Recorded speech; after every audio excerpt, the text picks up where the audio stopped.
आज के युग में गांधी जी पे विचार करना अपरिहार्य है, अनिवार्य है, क्योंकि धूर्तों द्वारा मूर्खों के लिए जिस प्रकार का दुष्प्रचार तंत्र चलाया गया है उससे यद्यपि आप कितना भी सूरज पे कीचड़ उछालें वहां तक पहुंचता नहीं है, लेकिन ये बात भी सच कि बहुत ज्यादा अगर पॉल्यूशन हो जाए तो किसी खास सीजन में कभी कभी विजिबिलिटी जीरो हो जाती है। जाड़े में अक्सर आप देखते रहते हैं विजिबिलिटी जीरो हो गई है, 10 कदम दूर के वाहन नहीं दिख रहा है। तो कुछ ऐसा करने का योजनाबद्ध ढंग से प्रयास किया जाता है और बहुत ध्यान से समझिएगा। मैं शुरुआत करूंगा अल्बर्ट आइंस्टीन के 2 वाक्यों से। एक वाक्य आप बार बार सुनते रहें, हो सकता है उस वाक्य में आपका इतना इंटरेस्ट न हो। गांधी जी इतना ज्यादा वंडरस हो चुके हैं आज के दौर में, आश्चर्यजनक। जब आप रील में पढ़ते हैं ना कि चरखा से आजादी नहीं मिली, एक बहुत ही परले दर्जे के मूर्ख ने या तो लिखा है या एक धूर्त ने किसी मूर्ख के लिए लिखा है। जब आप पूरा नेशनल मूवमेंट पढ़ लेते हैं, कभी कभी मुझसे भी लोग 2 मिनट में कहते हैं बता दो, तो गांधी जी 2 मिनट में तभी समझ में आ सकते हैं जब आपके दिल और दिमाग के दोनों तार जुड़े हों और दुरुस्त हो। शॉर्ट सर्किट होने पे नहीं समझ में आएंगी, पूरी प्रक्रिया समझनी पड़ती है। मुंशी प्रेमचंद का जब आप गोदान पढ़ते हैं तब आपको समझ में आता है होरी जब भूमिहीन हो जाता है तो उसका परिवार फिर वही सूत काटने का काम करता है, 4 आने पर डे कमाता है। उस जमाने में 16 आने का 1 रुपया होता था, तो जाहिराना तौर पे महीने भर में 7-8 रुपए के आसपास वो कमा लेता था। तो उसको विचार आता था कि किसान से ज्यादा अच्छी स्थिति में, किसान के रूप में तो लगान देने के लिए जी रहा। जैसे अगर कानपुर जैसे नगरों में आपने मकान बनवाया है तो नगर निगम को जलकर और सीवर कर देने के लिए आप बना रहे हैं मकान, ये ध्यान रखिएगा। उनसे किसी भी सेवा की अपेक्षा तो भूलकर मत करिएगा, न देंगे आपको कोई सेवा। तो अंग्रेजी जमाने में खेती आप अंग्रेजों को लगान देने के लिए कर रहे थे। अगर वो छोड़ के आप मजदूरी भी करने लगते तो शायद ज्यादा बेहतर जिंदगी जी रहे होते। मैं 5-10 एकड़ तक के किसानों की बात कर रहा हूँ, 1-2 एकड़ वाले तो जाने ही दीजिए, तो मनुष्य ही नहीं थे। सिंचाई की सुविधा नहीं, खेती का पुराना तरीका। तो जब कोई पढ़ेगा तब पता चलेगा कि खादी ने क्या क्या किया, खादी ने कैसे उस परिवार को 2 जून की रोटी उपलब्ध कराई जिसके घर का कोई व्यक्ति जेल चला गया और जिसने पढ़ा ही नहीं। वो तो मूर्खों की तरह बोलेगा कि चरखे से थोड़ी आजादी मिली, तो उसको आप ये देख के हंसी और उत्तर मत दीजिए। एक व्यंग्यात्मक मुस्कान से बोलिए पढ़ा करो, बस इतना, कुछ नहीं। उससे उलझ गए तो बड़ी दिक्कत है। मैं बार बार बताता हूँ, जो मूर्ख से बहस कर रहा है वो ज्यादा बड़ा वाला मूर्ख, लेकिन देखिए उसको इतने व्यंग्यात्मक तरीके से कि उसका कलेजा एकदम छलनी हो जाए। पढ़ा करो, बस ऐसे पढ़ लीजिए। चलिए जरा हम लोग बात कर लेते हैं गांधी जी पर। उनकी पूरी जिंदगी से आप बहुत सारे मैसेज निकालते हैं। ये शब्द 1931 में आया है, गांधीवाद, कराची कांग्रेस। अभी कुछ दिन पहले मार्च के अंतिम हफ्ते में 2 बड़ी घटनाएं हुई थी। 23 मार्च को सरदार भगत सिंह, राजगुरु, सुखदेव को फांसी दी गई और उसी के बाद मार्च के अंतिम हफ्ते में ही 5 दिन के लिए कराची में कांग्रेस का अधिवेशन हुआ। ये 3 दिन का अधिवेशन नहीं थे। अध्यक्ष सरदार वल्लभ भाई पटेल, वही नेहरू कमेटी की सारी मूल अधिकारों से जुड़े रिकमेंडेशंस रखे गए थे और इसको अप्रूव किया गया था। तो आजादी के बाद और कुछ नहीं करना था, फंडामेंटल राइट्स को वहीं से उठा के कॉपी पेस्ट कर दिए थे। सारे के सारे फंडामेंटल राइट्स वहीं से उठाए गए, कॉपी पेस्ट कर दिए। इसी समय कुछ लोगों ने यह आक्रोश व्यक्त किया कि महात्मा जी आपने भगत सिंह को बचाने की पूरी कोशिश नहीं की। तो तमाम लोगों ने इस तरीके के वाक्य बोले कि लगता है गांधी जी का ग्लो गिर रहा है, लगता है गांधी जी या गांधीवाद का दौर अब खत्म हो गया। उसी समय गांधी जी ने कहा गांधी मर सकता है परंतु गांधीवाद नहीं। इसके बाद की लाइन और रोचक, ये कोई मेरी दी हुई विचारधारा नहीं है, ये हजारों वर्षों से ऋषियों मनीषियों ने जो सत्य उद्घाटित किया है वो है, हजारों वर्षों से। मैंने बस इसको प्रकट कर दिया है। गांधीवाद के 4 पिलर हैं, सत्य, अहिंसा, सेवा और त्याग। सत्य पर उनकी इतनी निष्ठा थी, वो कहते थे ईश्वर सत्य है ये कहने की जगह सत्य ही ईश्वर है, मैं ये कहना पसंद करूंगा। एक सच्चे शिक्षक से कोई कहे आप इस पार्टी के पक्ष में बोलो, उसका विरोध कर दो, लेकिन नहीं भाई, जितना इस पार्टी की अच्छी चीजें मैं बता दूंगा, लेकिन जितना उस पार्टी की अच्छी चीजें वो भी मैं बताऊंगा, और जितना गंदगी इसकी वो भी मैं बताऊंगा, जितनी गंदगी उसमें वो भी मैं बताऊंगा। तो ये तो सत्य है, बाकी एजेंडा है। अहिंसा आप जानते हैं, बस इतना ध्यान रखिएगा कि वो अहिंसा है जिसने आंदोलनों को सफल होना सिखा दी। अगर कहीं इजराइल के हमास वाले मिलिटेंट ये खत्म हो जाए, इजराइल की 21 लाख जनता जो वहां फिलिस्तीनियों के रूप में है टूट खड़ी है, जवाब देना भारी पड़ जाएगा इजराइल को। इसलिए मैं आपसे बार बार कहता हूं, मे बी हमास और इजराइल में अंदर अंदर कोई गठजोड़ तो नहीं है, तो तुम ऐसा करते रहो। जब कोई शांतिपूर्ण आंदोलन चलता है तो अचानक उसमें कुछ लोग पत्थर चलाते हैं, हो सकता है कि चलवाया गया हो आंदोलन को हिंसक बना दो, जिससे इसको कुचलना आसान हो जाए। अहिंसा कायरों की हिंसा गांधी जी की नहीं है, इसको अच्छे तरीके से ध्यान रखिएगा। जब आप अपने आप को बहुत बहादुर मानने लगे और गांधी जी को कायर मानने लगे, बस एक बार किसी पीड़ित का हाथ पकड़ के स्थानीय थाने में जाकर उसकी रिपोर्ट लिखवा दीजिए कि ये सचिव महोदय ये पीड़ित है, इसकी ये शिकायत है, रिपोर्ट आपको लिखनी पड़ेगी वर्तमान नागरिक की हैसियत से। तब आपको समझ में आएगा कि गांधी जी की हिंसा में निर्भीकता कितनी थी। मैं उस घटना से शुरू करता हूं जब वो कोर्ट में पहले दिन खड़े हुए और जिस व्यक्ति का मुकदमा लेकर, पहले राजकोट में फिर बॉम्बे में, तो राजकोट में जिस व्यक्ति का मुकदमा लेकर खड़े हुए, पता चला उसने इन्हीं को चीट किया था, कुछ चीजें छुपा ली थी। जज से कहते हैं आप इसके खिलाफ कार्रवाई करिए और मैं खुद एक मुकदमा करूंगा। कोई देगा ऐसे व्यक्ति को केस? दिखाइए इतना साहस, अपने करियर से खेल जाइए। आप देखते होंगे सारे नेता टीचर तक अच्छी तरीके से जानते हो झूठ बोल रहे हैं, मन बहलाव के लिए बोल रहे हैं, लेकिन बोलते सिर्फ कुछ लाभ मिल जाए इसके लिए। मैं बार बार आपसे कहता हूँ गोदी मीडिया चैनल जो है, आज सत्ता बदल जाए, आज जिसके दिन रात गुण गा रहे हैं सत्ता बदल जाए, कोई दूसरा आ जाए, कल उसके इससे भी ज्यादा गुण गा देंगे और ट्रिक्स उसको दे देंगे। आप ऐसे करिएगा तो मैं ऐसे बताऊंगा, इस बार स्विमिंग पूल में आप उल्टा तैरिएगा, हम बता देंगे आप जल पड़ा है, ये उसको ट्रिक्स देंगे, आपको आश्चर्य नहीं होगा।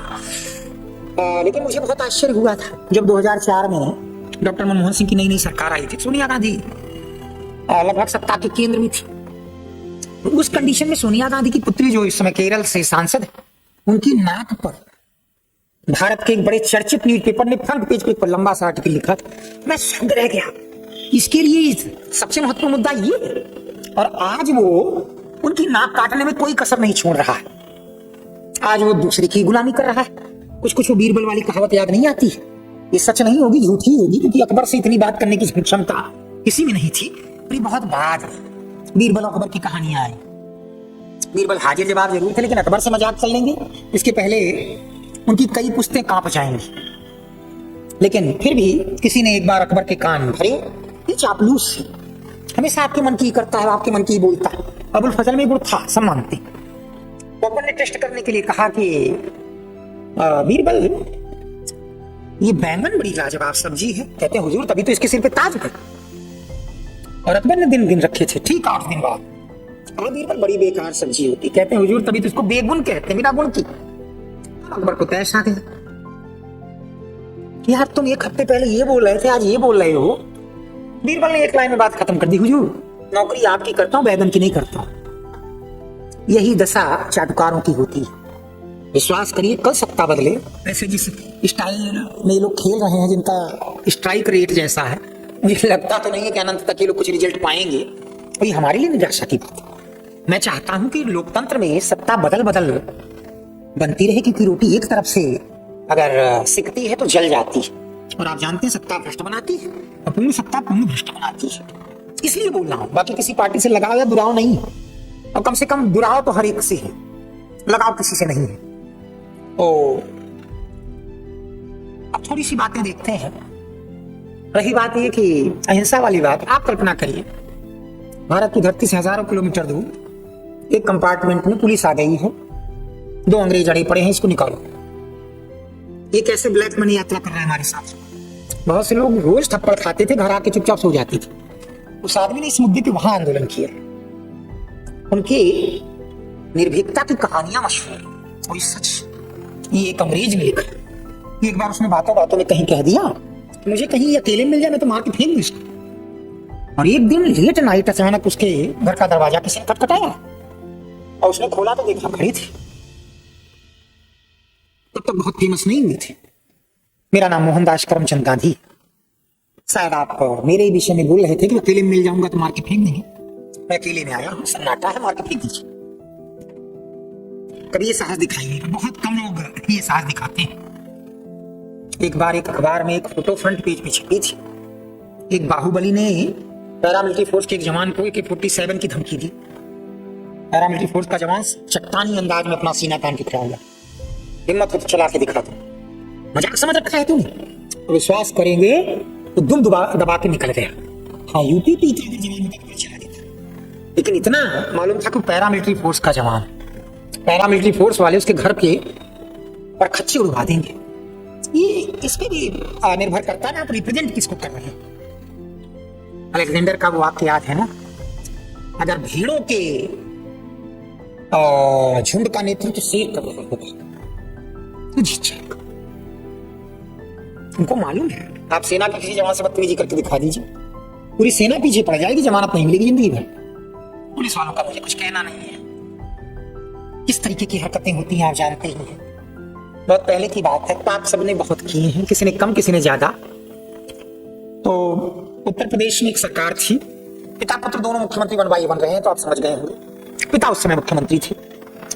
एक बाहुबली पूर्वी उत्तर प्रदेश के मुख्यमंत्री से मिलने उनकी आवास पे जा रहे थे। नए नए IPS की ड्यूटी लगी थी, नए नए IPS थे, जैसे आप बन गए तो बस अभी आए हैं और ड्यूटी लगा दी गई। तो सख्त निर्देश होते हैं कि आप ना आ सकें। जैसे ही वो बाहुबली महोदय अंदर घुसने लगे, उस IPS ने ऐसे हाथ कर दिया। नया लड़का था, मुश्किल से 25 साल का। मनोबल इतना बढ़ा हुआ था कि बाहुबली ने तमाचा मार दिया उसको। वो नया लड़का था, उसे बर्दाश्त नहीं हुआ, तुरंत अपनी पिस्टल निकाली। ये सीन कुछ फिल्मों में दोहराने की चेष्टा की गई। तब तक DGP ने आके पीछे से ऐसे IPS को पकड़ लिया। फिर वो नया रिक्रूटमेंट और ये घटना एक एक इसकी सीन, एक एक शब्द आपको मैं जिस व्यक्ति ने मुझे बताया है लाइव बता रहा हूं। वो DGP के ऊपर एकदम भड़क रहा। नपुंसक हो तुम लोग, शर्म नहीं आती? तुम्हारे सामने IPS को उसने हाथ उठा दिया, तुम अभी भी उससे माफी मांग रहे हो? तुम्हें मेरा सपोर्ट करना चाहिए था। मुझे अपनी जान और नौकरी की परवाह नहीं, तुम किस लिए डर रहे हो? हुआ कुछ नहीं, हुआ कुछ नहीं। वो निर्भीकता के केस लाखों में काट सुनते हैं। मैं ढेर सारे IG रैंक के अधिकारियों की आपको फोटो दिखा दूं। चीफ मिनिस्टर सोफे पर बैठा है तो घुटनों के बल बैठ के इंस्ट्रक्शंस ले रहे हैं, आप ढूंढ लीजिएगा नेट पर। निर्भीकता की बातें आप मत करिए उस आदमी के लिए जिस आदमी से बड़ा निर्भीकता का कोई दूसरा उदाहरण नहीं है। जवाहरलाल नेहरू कहते थे कि अगर उनकी जवाहरलाल नेहरू से पूछा कृष्ण भाई सबसे प्रिय वही थे, और उसके बावजूद प्रिय थे, जबकि वो आधी बात मानते थे आधी नहीं मानते। आपने सीखा क्या गांधी जी से? कहते एक शब्द में बताऊं, निर्भीकता। मैं आपको अपनी व्यक्तिगत राय बताता हूं। मैं इस आदमी का भक्ति भाव की हद तक दीवाना था, thanks to present political scenario. वो और बढ़ा दीवाना था, वो और बढ़ा। इस सिनेरियो ने उस आदमी का महत्व और ज्यादा बता दिया। और अगर कोई भी सड़कों पे वैसे ही उतर आया तो बड़ी बड़ी सरकारों को पलट देगा जैसे वो आदमी उतरता था। और घर में बैठे रहोगे, लाठी खाने से डरोगे, पीट करके संतुष्ट हो जाओगे, कुछ नहीं कर पाओगे। सीधी सी बात है। तो नेहरू ने कहा निर्भीकता, फियरलेसनेस। मुझे जो सबसे अच्छा लगता है सर्वोदय।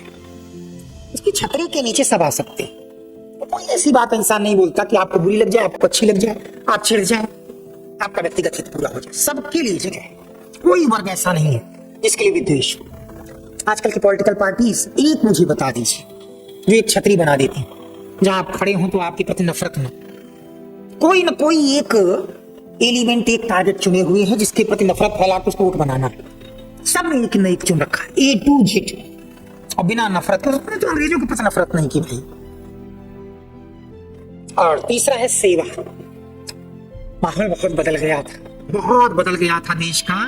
दलित बस्तियों में जाना, साफ सफाई करना और उनको पढ़ाना, उनके बीच तमाम प्रकार की सहायता देना, ये आम बात बन गई थी। उस जमाने का लिटरेचर जब पढ़ेंगे, उस जमाने की कहानियां पढ़ेंगे तभी समझ में आएगी। और त्याग, simple living, high thinking. Simple living बड़ी सीधी सी बात है। अब आप देखते होंगे कि पॉम्पेय शो को लोग अनायास प्रदर्शित करते हैं, और वहां देख लीजिए अगर आप बहुत बड़े घर के भी तो भी यात्रा तो थर्ड क्लास में ही करनी पड़ेगी। मालगाड़ी के बैगन जैसा डिब्बा हो, दाएं बाएं एक पटरा लगा देते थे, सिर्फ एक्स्ट्रा लोग बस बैठे रहे नीचे। आजादी की बात खत्म कर दिया और सेकंड क्लास से नीचे कोई डिब्बा नहीं। ये चार चीजें मिलकर गांधीवाद की नींव बनाती है। गांधी जी की भी सर एक प्रश्न अक्सर रहता है। गांधी जी जो है उनके कोई भी आंदोलन जिस लक्ष्य को लेकर शुरू हुए पूरे कभी नहीं। 20 में 1 साल के भीतर आजादी मिली, 30 में पूर्ण स्वराज मिला, 42 में अंग्रेजों भारत छोड़, 44 तक आंदोलन को चल दिया गया, छोड़ा अंग्रेजों ने।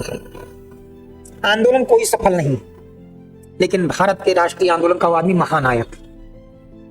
इसको एक बहुत बड़े थिंकर है रामस्वरूप चतुर्वेदी, व्यास पुरस्कार मिला है। कहते हैं ऐसी फेल्योर को ग्रैंड फेल्योर कहते हैं। जैसे एक लड़की ने आईएएस में टॉप किया, पहली 3 बार प्री नहीं निकला, लेकिन मेंस लिखना तो उसने नहीं छोड़ा होगा। भाई झटके से महीने भर में तो मेंस जैसे देखती है एग्जाम करीब आने लगता है कोई वाला, तो आपको देख बच्चे समझ में आने लगते हैं क्लास में, है ना। ऐसा तो नहीं कि आपको म्यूजिक का एग्जाम देने जा रहा हो, मैं यहाँ अलग चीज पढ़ा रहा हूँ। जिस चीज का आप एग्जाम देने जा रहा हो क्लास में उसी चीज को पढ़ाया जा रहा है। बावजूद इसके वो ऐसा करते हैं, हर बार वही ढाक के 3 पार्ट निकलते हैं, हर बार वही ढाक के 3 पार्ट निकलते हैं। तो थोड़ा सा इस चीज को समझने की चेष्टा करिए। अगर आप बार बार असफल होकर भी सीख रहे तो आपकी सफलता की सीढ़ी, that is grand failure. Gandhi ji के लिए शब्द प्रयोग किया जाता है ग्रैंड फेल्योर। असफलता लेकिन भव्य है, भव्य। एक प्रश्न आता है कि लोकप्रियता कभी बहुत गिर जाती थी। जब 22 में असहयोग आंदोलन स्थगित किया, लोकप्रियता बहुत ढलान की थी। क्रांतिकारी हमेशा के लिए अलग होगा, फिर कभी गांधी जी के आंदोलन में शामिल हुए। उसके बाद लाला लाजपत राय, मोतीलाल नेहरू, चित्तरंजन दास, जवाहरलाल नेहरू, सुभाष, सब ने तो विरोध में बयान दे दिया। लेकिन 30 का आंदोलन शुरू हुआ तो पहले से 3 गुना ज्यादा लोग शामिल हुए थे। 3 times more, 3 गुना से ज्यादा गिरफ्तारियां। क्यों होता? वो सिर्फ चुनावी रैली में दिखने वाली नेता नहीं थे, वो जिंदगी में प्रवेश कर चुके थे। आप जब खाना खाएंगे अभी गांधी जी याद आएंगे। अरे भैया इतना तला भुना नहीं खाऊंगा। अरे तुम तो बड़ा महंगा कपड़ा मेरे लिए ले आए। बाबा ईश्वर के रूप में शिरडी में क्या कहते थे कि जब तुम महंगा गिफ्ट लाते हो तो मुझे बहुत दुखी करते हो। मुझे इन सब चीजों से क्या मतलब खराब है? अरे सस्ता सा कुछ ला के दे दो। गांधी जी लोगों के जीवन में प्रवेश कर चुके हैं। खाते समय से लेते हुए सोते समय तक, बोलते समय, महिला से व्यवहार करते समय, समाज के अस्पृश्य व्यक्ति से व्यवहार करते समय, हर जगह के लिए कोड ऑफ कंडक्ट। कोई फर्क नहीं पड़ता कि चुनावी घोषणा हो गई है, अब रैलियां शुरू करेंगे, वो है ना। हर क्षण वो आपके जीवन में शामिल है। इसी रणनीति को क्या बोलते थे? संघर्ष विराम संघर्ष, स्ट्रगल टू स्ट्रगल। आपको मैं कहता हूं हफ्ते में 6.5 दिन पढ़े। आप कहेंगे सर हम इससे भी कम ही पढ़ रहे हैं। 6.5 दिन से आशा है 6 दिन डट कर। यहाँ मिनिमम कुछ नहीं है। जो आपसे बोल दे 3 घंटे में नियमित पढ़ता था और टॉप कर गया, मैं क्या कहूं? क्या अभी 2 दिन पहले तो कह चुका। जितना मैक्सिमम पढ़ सके, यहाँ मिनिमम कुछ नहीं, मैक्सिमम ही होता है। लेकिन आधे दिन की छुट्टी हफ्ते में लिया कर। चलते चलते मोबाइल भी तो हैंग हो जाता है। आधे दिन की छुट्टी। तो संघर्ष के बाद विराम, ट्रूस, आधे दिन की छुट्टी। क्या कमियां रह गई थी, विचार किया, फिर संघर्ष। हर आंदोलन पहले वाले से ज्यादा सफल है। हर आंदोलन पहले वाले से ज्यादा सफल है। लक्ष्य की ओर लेके जा रहा। अब ये सारी चीजें आज की रील वाली जनरेशन नहीं जान पाएगी। गांधी जी को जानने के लिए पढ़ना पड़ेगा, पढ़ने से ज्यादा समझना पड़ेगा। कभी कभी पढ़ा लिखा बेवकूफ होता है, लेकिन समझदार कभी बेवकूफ नहीं होता। एक अनपढ़ रिक्शे वाला, ठेले वाला कभी कभी आपको पढ़े लिखे डिग्रीधारी से ज्यादा समझदार दिख जाता है। तो उस कंडीशन में गांधी जी समझने की चीज, कुतर्क की चीजों नहीं है। अगर आप कुतर्क करते, जैसे नहीं तमाम लोग श्रीमद् भागवत गीता और रामायण पे बकवास करने लगते हैं। भैया अगर आपका धर्म और अध्यात्म और भक्ति में इंटरेस्ट ना हो, मत पढ़ो इसको, वो तुम्हारे लिए नहीं। वैसे ही जैसे अगर तुम्हें इंजीनियरिंग में इंटरेस्ट नहीं है तो मैकेनिकल इंजीनियरिंग की किताब लेके मत पढ़ो, उसमें कोई रस नहीं मिलेगा तुम्हें। बिल्कुल वैसे ही गांधी जी समझ की चीज, और अगर आपका समझ नहीं स्वीकार करो। आज का युग वो है, अल्बर्ट आइंस्टीन ने जब कहा आने वाली पीढ़ियां मुश्किल से विश्वास करेंगी कि हाड़ मांस का ऐसा पुतला इस पृथ्वी पर कभी आया। बिल्कुल वही बात है। उन्हीं के देश के लोग ऐसी रील फॉरवर्ड करते हैं। मैं आपको अपने विषय में बता रहा हूँ। एक बार मेरे पास एक मैसेज आया 2 अक्टूबर के दिन, लाल बहादुर शास्त्री की जयंती पर शुभकामनाएं। मैंने उसको सीधे ब्लॉक कर दिया। अगर वो लिखता गांधी जी और शास्त्री जी की जयंती पे तो मुझे कोई आपत्ति नहीं थी। शास्त्री जी जो कुछ भी है वो इसलिए है क्योंकि वो गांधी जी के पट्ट शिष्य थे। उनकी जिंदगी में गांधी जी उतार थे। गांधी जी की simple living high thinking Shastri ji के जीवन की रीढ़ बन गया था। आप गुरु को किनारे कर दो और वो भी बिना जाने और समझे, और उसके बाद आप मैसेज किसी शिक्षक को ही कर दो अगर वो रील वाला नहीं है, क्योंकि आप लोग रील वाले ही शिक्षक देख रहे हैं जिन्होंने 2 पेज खुद नहीं पढ़ा, 2 पेज नहीं पढ़ा, ऐसी बातें बोल जाते हैं। मुझे लगता है ये भगवान ये कभी नहीं पढ़ते हैं क्या? 2 प्रिंट पेज पढ़ो, 300 पेज की किताब पढ़ो, जीवन बदल जाएगा। तो उस परिस्थिति में शास्त्री जी जो कुछ भी है गांधी जी के शिष्य, इसलिए गांधी जी को दरकिनार कर देंगे तो कुछ बचेगा ही नहीं शास्त्री जी के जीवन में। अब आप आज कुतर्क कर रहे हैं, मैं दूसरी चीज पे थोड़ी चर्चा और करना चाहता हूं। अल्बर्ट आइंस्टीन ने एक और चीज कही थी। मैं दुनिया के बहुत इंटेलेक्चुअल से मिला। अरे भैया, आइंस्टीन के दोस्त कोई आम आदमी तो रहे नहीं होंगे। आइंस्टीन के दोस्त कौन रहे होंगे, कल्पना करें। अगर कलाम साहब को आइंस्टीन को मंच दे दिया जाए, कलाम साहब से कह दिया जाए जरा आप क्रायोजेनिक्स क्लास में समझा दीजिए, या आइंस्टीन को कह दिया जाए जरा आप न्यूक्लियर फिजन को समझा दीजिए, उसके बाद जब तक बच्चों के मन में वो क्लासेस रहेंगी मैं आपको न्यूक्लियर फिजन या क्रायोजेनिक पढ़ाता हूं। जिस पोडियम पे आइंस्टीन या कलाम साहब बोल के चले गए हैं वहां मेरी खड़े होने की हिम्मत डटेगी? तो आइंस्टीन के कैसे कैसे दोस्त और परिचित रहे होंगे। उन्होंने एक लाइन लिखी थी, इस पर ज्यादा जोर दिया था कि मैंने जीवन में बहुत से व्यक्तियों से बात की, संवाद किया, इतना प्रबुद्ध इंटेलेक्चुअल मुझे आज तक कोई नहीं दिखा। नेट पे खोजिए, इतना प्रबुद्ध इंटेलेक्चुअल मुझे कोई दिखा नहीं। जब आपके दिल और दिमाग दोनों दुरुस्त हों और तार जुड़ जाए, सिर्फ उसी कंडीशन में इन बातों को मानिएगा और सुनिएगा और फिर पढ़िएगा इस आदमी को, सर्वोदय पढ़िएगा। मार्क्स ने क्या कहा? अमीरों की छीन के संपत्ति गरीबों में बांटो। सफल हुआ? झटके से क्रांतियां होती हैं, कहीं टिकी, लेकिन सुधार टिकते हैं। स्कैंडिनेवियाई country, Norway, Sweden, Finland, Denmark, Iceland डाकुओं के देश थे। सुधार करते करते करते करते आज हर मानदंड पे दुनिया के पहले 10 देशों में है, 10 में 5 आ जाते हैं। कोई मानदंड उठाइए, हैप्पीनेस की बात हो, ह्यूमन डेवलपमेंट की बात हो, पीस की बात हो, किसी मानदंड सुधार से क्रांति क्षणिक उन्माद का भी तो परिणाम हो सकती है। आखिर पाकिस्तान बना क्षणिक उन्माद के आधार पर, इस्लाम खतरे में है किनारे से बना। ऐसा कोई खतरा उन इलाकों में है ही नहीं इस्लाम को जहां पाकिस्तान बना, तो बनने के बाद तो गोल खत्म। आपने कोई सिविल से जो है उनके अंदर मैनर क्रिएट किया नहीं, डेमोक्रेसी के प्रति कोई परंपरा बनाई नहीं, सेकंड लाइन लीडरशिप थी नहीं, तो तानाशाही तो आएगी ही आएगी। और ये देश जन आंदोलनों का परिणाम है, कब मर गया है जन आंदोलन। इसलिए इस देश में इंदिरा गांधी की भी तानाशाही नहीं चली। 75 में जब इमरजेंसी लगाई तो देश उठ गया। अब जरूर लगता है, क्यों? ये निश्चित तौर पर मानिए कि जो आंदोलन से निकलता है उसमें एक अलग महक होती है, और जो विरासत में पाता है उसमें बहुत दुर्बलताएं आ जाती हैं। तो गांधी जी एक ऐसे व्यक्तित्व हैं, किसी भी मानदंड में उनका सर्वोदय आप सबके लिए छाता है, किसी के लिए हेट नहीं। उनका ट्रस्टीशिप आपसे कहता क्यों भैया टिफिन कितने रोटियों का लाए हो? 4। वो वाला आदमी यार टिफिन भूल गया है। तब तो हम 4 लोग अगर अपने टिफिन से एक रोटी दें इसको, या आधी आधी भी दें तो 2 वो भी पा जाएगा, हमारी भी बहुत कम नहीं होगी। That is trusteeship. मार्क्स कहता है छीन लो। जब आप किसी को खैरात बांटने लगोगे तो उसके अंदर वर्क कल्चर खत्म हो जाएगा, और वर्क कल्चर रशिया में भी खत्म हुआ, जहां जहां मार्क्सवाद आया खत्म होता चला गया। आप देखिए, सबसे ज्यादा आय में असमानता साम्यवादी देशों में पाई गई, सबसे ज्यादा। लेकिन इस ट्रस्टीशिप सिद्धांत में कुछ तो दम है।